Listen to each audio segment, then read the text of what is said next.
Maybe I shouldn't raise it today, but I really think that most people should only focus on 3 generations. Yeah. The more history I study, number one, the more I realize how related we are. Yeah. Number two, I realize how distorted history is. Yeah. Some of what we call proud Zulus and proud Amaxhosa and Amashangane and Amandebele, you're like, you guys actually don't know where you come from. That's insane. Focusing on 3 generations, your grandparents. Yeah. If you're lucky to meet your great-grandparents, maybe make it 4. But grandparents, your parents, and just focus there. Especially because even this thing of surnames is more colonial. Yeah. Tina, it would be your name from your father's name. So I'd be Ulungelo Kazwelake. Yeah. That would be it. Uzwelake Kamsongelo.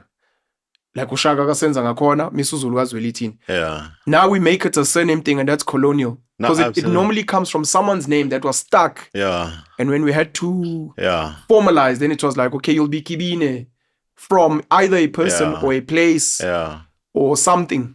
Yeah, and this is also why I find all this culture conversations so frustrating, right? Because culture is how things play out at a point in time. 100%. Right? I mean, I commented on one of the videos by Aaron's Roots where he's talking about preservation of Afrikaans culture. And by part of preserving it is to probably ring fence it somewhere else. I'm like, you can't be serious. The very different definition of Afrikaans culture is what comes out of diversity. 100%. Like it's like the biggest irony. Like there is, I mean, you've touched on it a number of times. No one got here an Afrikaner. Yes. The only reason we can even talk about Afrikaans culture is actually what comes out of a melting pot of diversity. So you will think a culture that comes from that background will be pro-diversity because without that diversity, they don't even exist. You spoke about, I think in one of your videos, you spoke about even how the language comes about. It was called Dikompase Dal. It was the kitchen language. And you correctly said it was actually the kitchen workers, which were not white, obviously, who were trying to make sense of the different languages. So they took a bit there. So that's why you will see a lot of French origin, Khoi origin, Xhosa origin in the Afrikaans language. Afrikaners is the celebration of diversity. To come and argue that it must be ring fence is... It's counterproductive and it's counterintuitive to how you guys got here. But then, and look, I agree with you guys. You know, I was having a chat. No, you're agreeing with you, Jan. No, about the idea, about the idea of culture and how we need to. Some people want to preserve it, but the fact that you can survive without saying I am this thing, you can still coexist in the world. What I'm gonna throw it at you guys. Then what do you say to people who say, no, my identity and my culture is through the lineage of the man?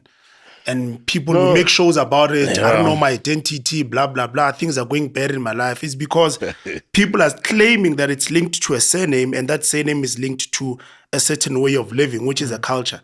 Then what do you guys say to that then? Preservation of culture is an oxymoron. It's a crazy idea.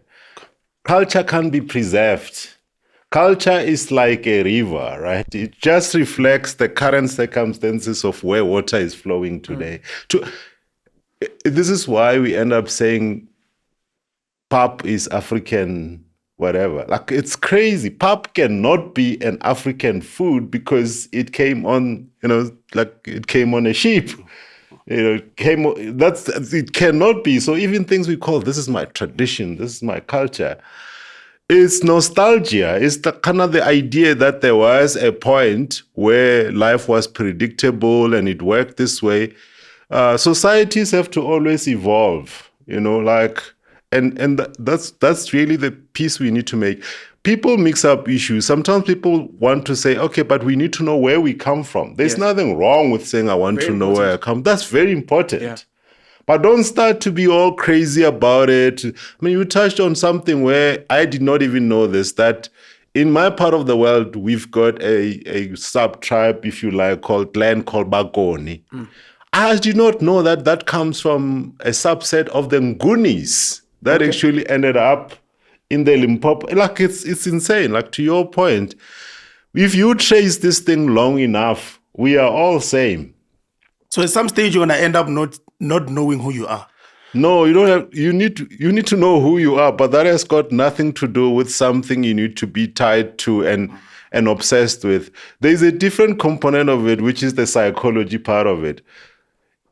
The psychologists argue that we've got existential angst. Like constantly, you ask yourself, "Why am I here?" Like, you need to find some form of meaning, Some purpose in life. Some purpose in life. So there's an argument by psychologists, we are not rational beings, we are rationalizing beings. So now that you need this thing that says you mean something, then you go back and try to stitch together something that affirms that. Yes. Like, you want to feel like your lineage means something. Yeah. Meanwhile, we are all just like average human beings trying to make ends meet.